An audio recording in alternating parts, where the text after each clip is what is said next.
Alex, welcome to the Just Get Started podcast. Glad to have you. Thanks for having me.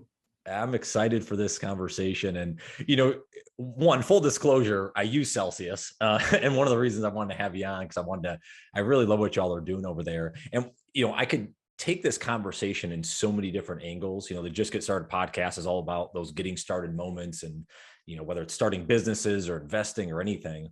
But when I polled my audience, everyone had questions around Celsius and loans, and they wanted your thoughts on everything around that space. So I'm like, all right, let's go down that avenue if that's okay. Sure. So I want to start off actually, and more by curiosity. You started Celsius back in 2017, and obviously you have an illustrious career of a variety of different, companies you've started. Why was this such an important angle for you to go, if you will? Why was this an important endeavor for you to start? Yeah, so my entire career involves taking power from monopolies and exchanging that, giving it back to the people. Started with Voice over IP back in 1994, which obviously taken power away from the phone companies and allowed us to use our own direct communication like we're doing here on Zoom, bypassing all of the guys that used to charge us $3 a minute to talk to each other, So same thing with the New York subways, where there was no Wi-Fi or 4G or any wireless services in the subways, and I had to fight with the MTA and build Transit Wireless to provide free Wi-Fi and 5G for everybody, 8 million people that use it every day. So these are all basically kind of same motto. I'm an immigrant. I feel like we the people should have the power. And when I said to my family and friends that I'm going to take on the banks, they laughed. They're like, "Okay, Alex, yeah, that's really funny." And I was like, "No, I'm serious. We're going to take on the banks and win." And they thought I went. That was a bridge too far. They were like, "Well, maybe you should think about early retirement. You can really enjoy your time." Yeah. So I was like, "No, I have a plan. I know exactly how I'm going to do it. And guess what? The banks are going to lose." So that was really the crux of it. And today with over 20 billion in assets and 1.5 million customers worldwide, not just that we've proven that you can do the same services much better and cheaper, we're actually forcing the banks to lower their fees. I don't know if you've seen that in the last few weeks, but Wells Fargo and Capital One and many other banks have announced that they are eliminating or lowering fees. And the only reason they would do that, consider their own monopolies are too big to fail, is because companies like Celsius are just extracting way too much money out of their coffers. Well, and so folks ask that are not familiar, and I'm probably more novice, obviously, maybe than folks in the space. How can you do that? That's the question I get. Well, how can they do that? Sure, and it's a great question. So banks keep telling us that they cannot pay us any money, and that they are, like the Fed only lowered rates to 0, and because of that, they can't pay anything. But remember, when you want to borrow from banks on your credit card, they charge you 24%. So if they charge you 24%, just ask yourself, wait a second, if you charging me 24%, why can't you pay me something reasonable when I'm giving you the money that you're giving me when I'm borrowing from you at 24%? So the question is not how can we do it? The question is, why aren't banks taking all those tens of billions of dollars in profit that they brag about to Wall Street every quarter and give it to the depositors instead of giving it to the shareholders? They do an excellent job giving it as quarterly dividends, giving it to their executives as bonuses. What they don't do is give it to us as yield. All Celsius did, really, all we did is we generate yield just like for other financial institutions, and then we give it to our customers. Robinhood didn't do that. Fidelity didn't do that. Charles Schwab didn't do that. Goldman Sachs didn't do that, right? That's the issue, that none of these Wall Street firms in over 100 years of banking has ever, not one of those institutions have ever said, you know what, I'm going to take most of my profits and give it to my customers. Is because they didn't have to, I guess. Is that the reason? Yeah, right. Exactly. the banks are too big to fail. There's very few of them, right? The four largest banks in the United States have over 60% of all the assets, and they don't need to do anything, right? They basically are monopolies. So now the reverse is true also. Let me just explain that because it's a very important point. Most banks use what's called fractional reserves to lever themselves 10 to 1, 20 to 1, and so on. Meaning, most of us think like me or you, we think, well, we're too small, we're guppies, we're plankton, right? That's how they call us, by the way, plankton. They're feeding on us. So us moving out or taking our assets with us and going to a company like Celsius has no impact on the bank. But because they have that leverage, because they have 20x leverage, when you withdraw $1, they have to shut down $20 worth of loans. So you actually have 20 times the leverage that you think as an individual. And that's why when Celsius started accumulating so much in assets, they actually felt the impact, because the impact is 20 times greater, up to 20 times greater than you think it is. And we, the people, are winning every day because we're telling our friends, we're showing people how you can unbank yourself. And I wear it everywhere, even when I talk to banks, and we basically, so Celsius, look, we're fully transparent. We publish how we make the money. We show people on the blockchain, we record it on the blockchain. Here's how much we earned. Here's how much you got. And you can verify that if you're 1% of the pool, you got 1% of the distribution, right? So there's no secrets. And again, this is immutable, recorded on the blockchain, right? We call it proof of community, Rewards Explorer. You can use this, it's called zero proof knowledge type of encryption, right? Cryptography that allows you to verify everything Celsius does. There's never been an institution. Go to your bank, let's do an experiment. Go to your branch, and the next time you make a deposit, say, look, I'm going to give you this money. I want to know where you're putting it, who you're giving it to, how much you're charging those people. I want to know when you're getting it back, and then I want to know how much of that you're going to give me. That's what Celsius does every week. Yeah. Every week we tell you where we're putting it, how much we earned, how much of that you get back, and you actually get the distribution in your wallet every week. So the bank, if you go to the bank branch and ask them to do that, they'll kick you out and shut down your account and say, look at this crazy person asking questions like this. We'll never give you any information about what we're doing. Yeah. You should be happy that we're paying you 0.1% of the money that you deposit with us. How do you get folks, though, to get over and I have this conversation with, I don't know, countless amount of folks, of just the nervousness of like, well, it's in the bank, it's safe. I mean, Celsius or, pick some others, like, what happens? Like, where's my money? And I mean, it's the same kind of thing, but they don't think of it that way. Can you share almost to folks that are in that camp? Sure. So this is a very little known fact, but anyone who uses Google can verify it, everything I'm saying. The Federal Reserve, the Fed, has lowered the requirements. Bank used to have to put 20% of their assets, keep them in cash. Then they lowered to 10%. Do you know what the requirements right now for banks? 0. No, I do not. It's 0? Really? Yeah, they lower it to 0. Banks don't have to have any reserves. So when you give money to a bank, they don't have to have any money on hand whatsoever. They legally can basically at one point run out of money and tell you, sorry, we don't have money to give you, and we're allowed to do that. Now, obviously they have lines of credit with the Fed, and they can draw on as much money as they want.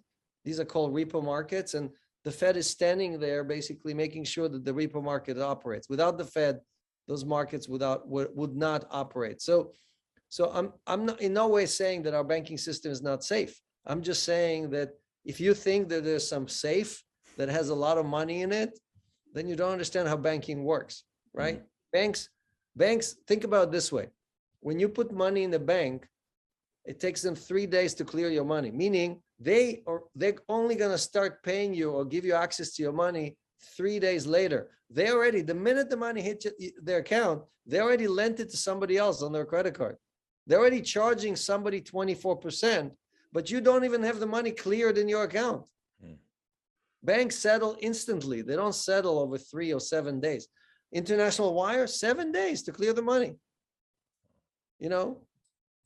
So I'm curious on, and this actually goes to Celsius a little bit, and because I had the same question when someone sent this over, is how do you decide what? I mean, there's so many different assets you can list on there. How do you guys decide the assets? And then, I guess a part B, how do you do the yield percentage? Sure. Why are they different? How does it fluctuate? That's a great question. Yeah. So we're not financial advisors. We're not trying to pretend to be, right? We're not helping you decide what is safe, what is not, what you should own, and so on.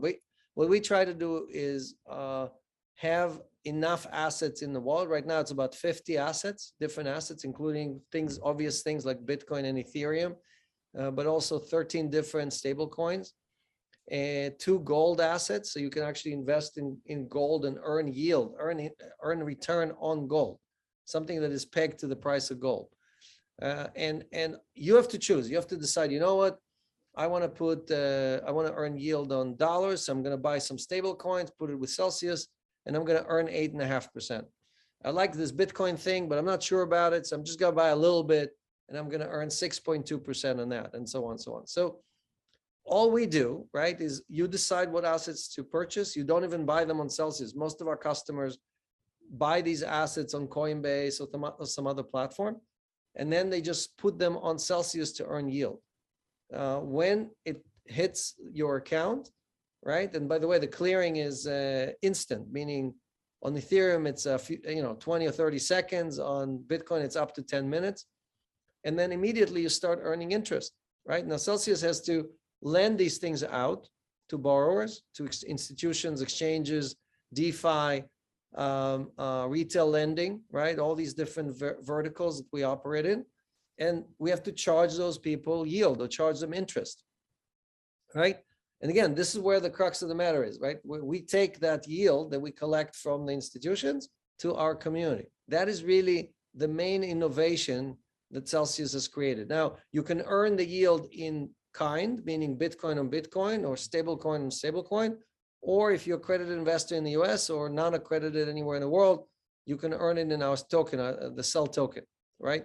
And then you earn up to 25% more. So what we provide is just 2 basic services: yield, which is not available, right? You can't get it from any bank because they are so greedy and they want to pay all that money to their shareholders.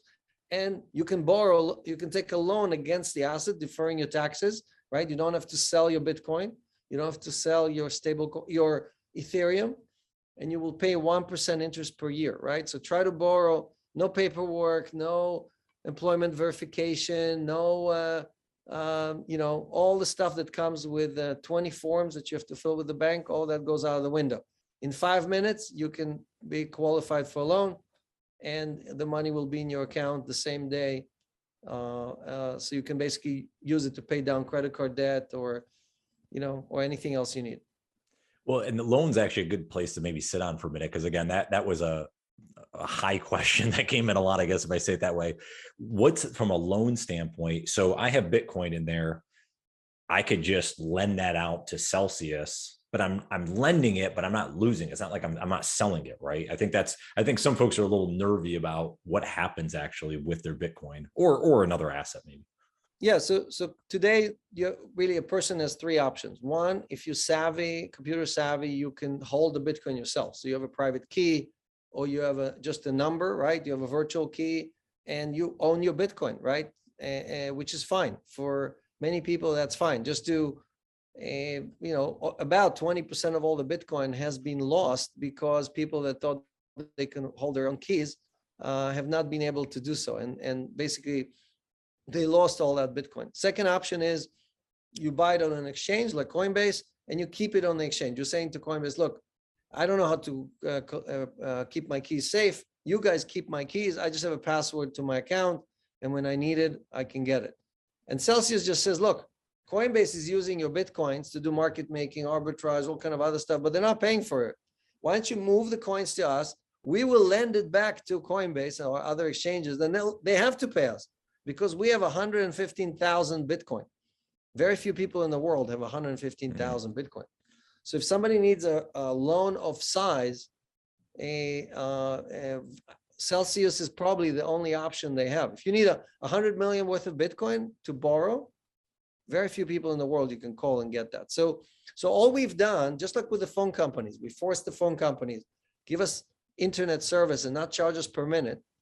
Here, Celsius is forcing the banks, the financial institution, to pay us for something there for free, right? They actually are legally allowed to pay us nothing for our money. Take all this risk, and if they make a mistake, we, the people, bail them out every 10 to 15 years. That's the license they have. You understand? It's just crazy when you think about it in those terms. So here, Celsius takes the same asset, digital assets, forces institutions to pay us yield for them to the customers. Maybe we should change our name to Robinhood because we actually deserve to carry that name. So, but from the loan standpoint, just to be clear, so let's just simple math. Let's say I had 50,000 in Bitcoin, US dollars in Bitcoin. I can loan that, or I could get a loan from Celsius for $50,000 in actual cash, but I don't lose my Bitcoin. Yeah, so let's just use $10,000. Okay, use 10. That's fine. Right. So $10,000. Let's say you have Bitcoin worth $10,000. You can only borrow $5,000 against it. 50% loan to value, LTV, right? And the other option, let's say you need $5,000, right? The other option is for you to sell. You have to sell $10,000 to get $5,000 because the government will take half of it immediately, right? And say, oh, wait a second, you're a rich guy. You made a lot of money on Bitcoin. Give us half of it. But when you take a loan, and that's how rich people stay rich, they don't sell their Facebook. They don't sell their Tesla. They borrow against the asset, tax-free basically, because they're deferring the sale of the asset, and they use the cash for expenses, for credit card, for college, for whatever they need to spend it on, right? So all of us can do it. We just don't have an easy way to do it. Normally, we just sell our assets and we pay taxes. But Celsius tells you, look, keep the coins. There's a good chance Bitcoin will continue to go up. Take 5,000 against the 10,000. Now you still have the $10,000 worth of Bitcoin. You can take the 5,000, pay bills with it. We don't want you to buy more Bitcoin with it. You can't actually. If you try to do it inside our wallet, we block you. We're like, look, Bitcoin is already a volatile asset. You don't need leverage on Bitcoin. It's 80 vol. It's one of the most volatile assets out there. And we do loans also at 33% LTV or 25% LTV. The 25% LTV or $2,500 is at 1% interest. So for the whole year, you'll pay 1%. Take that money, pay that credit card debt at 24%. You just save thousands of dollars a year, right, for yourself. So that's what you should be doing. It creates a little bit of leverage, but that is a leverage that allows you to lower the expenses, the interest expense that you have, and replace it with 1% interest, and you still have all the upside on your Bitcoin, right? And most of us are struggling with that. Most of us are struggling with the credit card debt, with the student debt, with the car loan, with the this and that, and all those things are 16%, 20%, 24%. And you miss one payment and it's 29.95%. Yeah, it's insane. So Celsius wants to fix all of that. Again, we don't make money on 1% loans. We do that because we want you to unbank yourself. We want you to detach from that fiefdom system that the United States of America, right? Citizens of this country pay over $800 billion a year just in interest on their credit cards. $800 billion. I mean, it's just crazy. So that's what we're trying to cure. We're trying to cure all of us living beyond our means on borrowed money that is costing us 24%. That is not a sustainable long-term business plan, okay? You cannot keep your life at that level. So why don't we exchange it with an asset that appreciates very well, with cheap loans, basically take down the debt, create financial independence, financial freedom for yourself by basically changing your habits and creating savings instead of living in debt. Will, and this is actually a really good question. I'll give a shout out to my good friend Paul McNeil for saying this. I'll be curious for you guys to go with it. Will Celsius buy a bank at some point, or become like a bank charter, or a bank with a bank charter, I guess is how he worded it? So we're trying to unbank ourselves too. We're trying not to become a bank. Okay. Look, I think the regulators are looking at this, they're scratching their head and they're saying to themselves, look, we asked Celsius for information, we dug through all of their stuff, and we really don't think they're bad actors. I mean, it's not like they're trying to damage somebody or hurt somebody or whatever. I mean, I personally have hundreds of millions of dollars with Celsius, right? As a customer, not as an equity holder, right? So I'm sacrificing paying myself as an equity holder by paying myself as a customer. And when I started doing that, 1.5 million people showed up and said, hey, can we do the same thing? Can we sit on the bus right next to you and earn the same yield? And I said, sure, let's do it. So regulators look at it and say, it's a good thing. That's what community banks used to do before all the big banks bought them. Community banks used to pay you 7 or 8%. Probably your parents. They didn't pay you, but they paid your parents. And your parents retired all that money. They retired on that saving account that paid 7% without you having to do anything. That's all Celsius is bringing back. It's a retirement account that pays 7, 8, now 8.5% without you doing anything, nothing. You don't have to trade, you don't have to move stuff around, nothing. So regulators are looking at this and saying, wow, it's really a good thing, but we have to protect the innocent. We have to make sure that these guys do. Why don't we make them a bank? Well, if you make us a bank, then we have to be just like the bad guys, right? So we have to find something in the middle. We have to find something where there's transparency and there's accountability and there's all the stuff that is needed to run the business properly. And at the same time, we can operate, we can continue innovating, right? Continue providing these type of services in the best interest of the community without 60,000 pages of regulation that are going to force us to be just like JP Morgan. Yeah.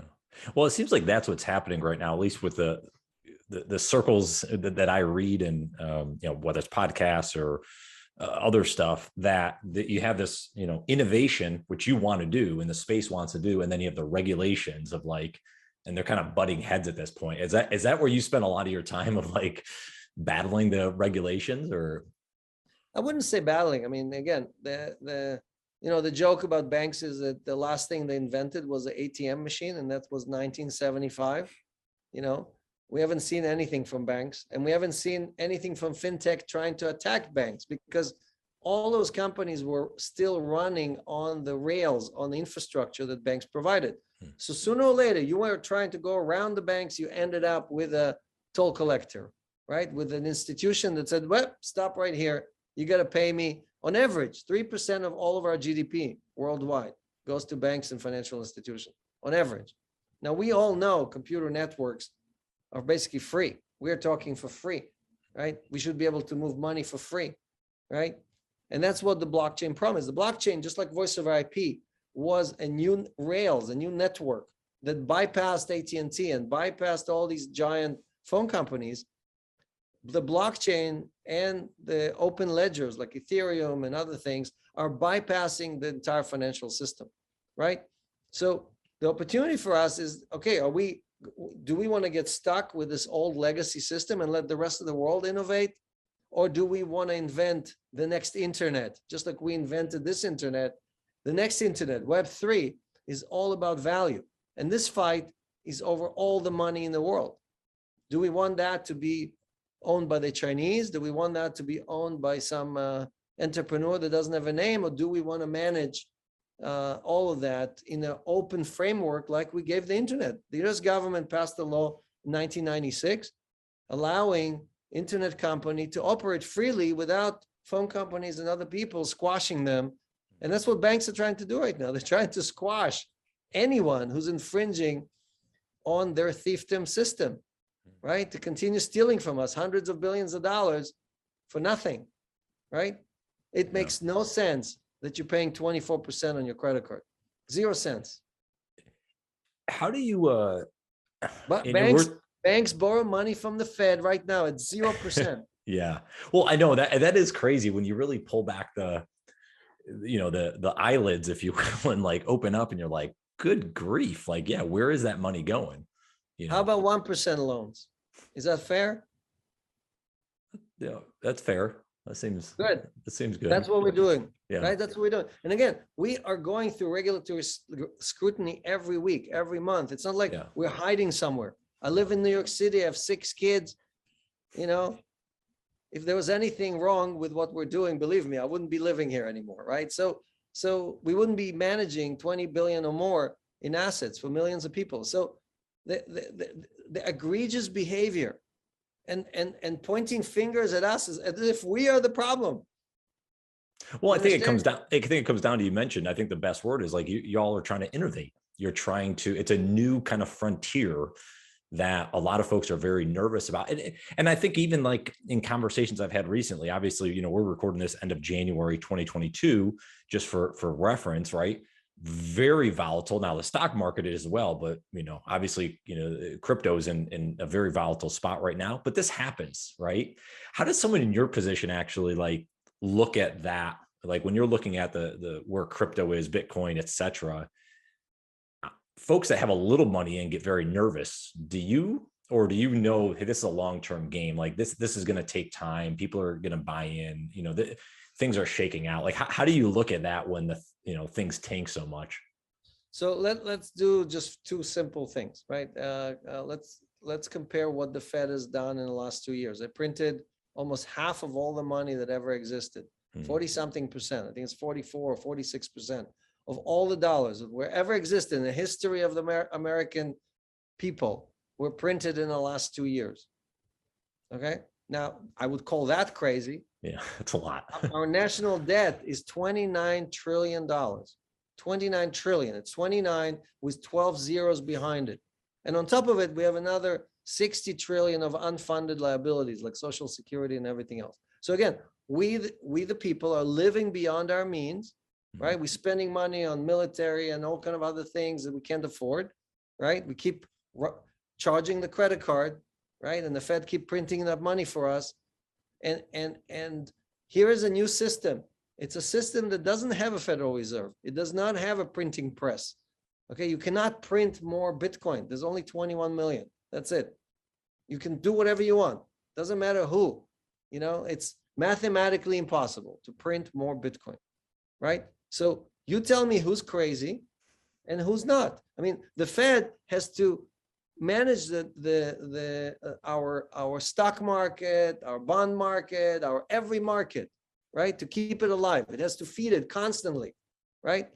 And so now we are supposed to be the United States of America. No centralized authority should be managing our economy. We're a free economy.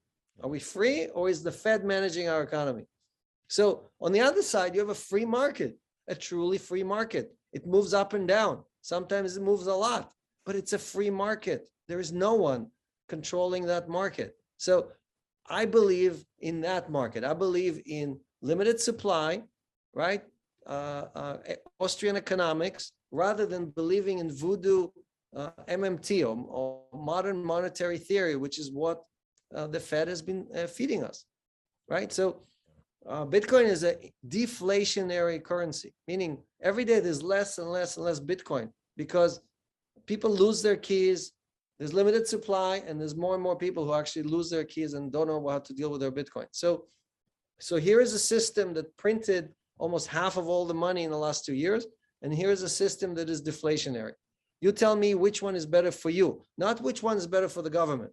Which one is better for you? You go to sleep and there's less Bitcoin when you wake up, or you go to sleep and there's 40% more dollars when you wake up. Which one is better for you?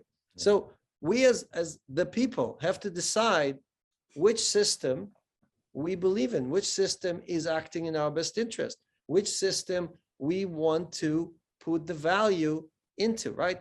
Bitcoin is just a store of value. That's all it is. Just like you can store value in the dollar, you can store value in Bitcoin. Now, the dollar is the world's best payment system. Everybody accepts dollars, right? So it's a phenomenal payment system, but it's a horrible store of value, right? It lost 95% of its value just since we went off the gold standard. 1971, a dollar is now worth 5 cents, just since 1971. So Bitcoin appreciated 10 million%.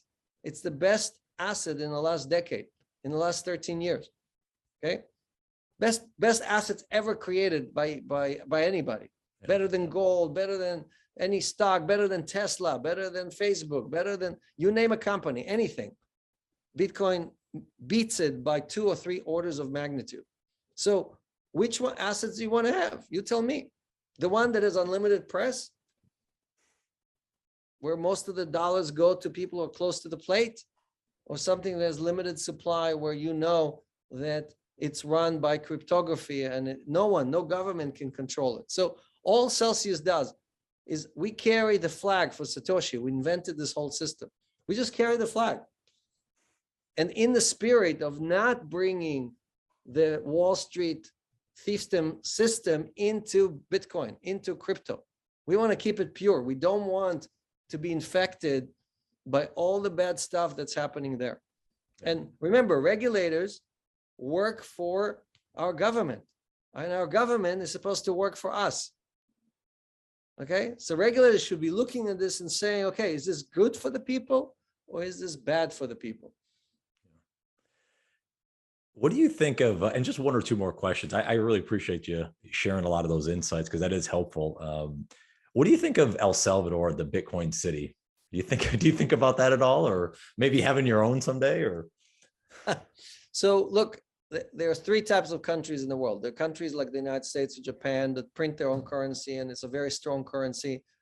There are countries that have their own currency, but it's a shit currency, right? They're not really powerful. Like if you're in Argentina, or if you're in Turkey, your currency is just disintegrating, right? Your local currency. And then there are countries that don't have their own currency, like El Salvador. El Salvador is using the US dollar, and now they made Bitcoin legal tender, meaning they said, you can choose, every one of our citizens can choose. They want to transact in dollars or they want to transact in Bitcoin, right? So that is a phenomenal thing, because this is the first time a nation, a sovereign nation, decided that it wants to add other types of currency besides just the dollar or the yen or the euro or something else. So, and now it's an experiment. People have to choose, for example, to transact. They may continue transacting with dollars for payments, but they will use Bitcoin for store of value, right? Bitcoin as a form of payment is not a good thing. It doesn't work very well.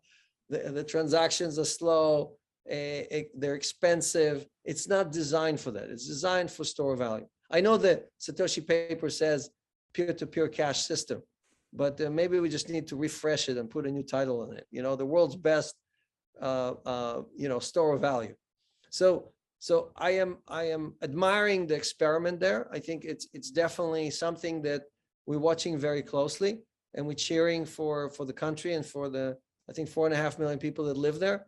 But it's a tough one. This is going against the entire world. The IMF threatened El Salvador that they will cut all their loans if they continue with this Bitcoin meshugas.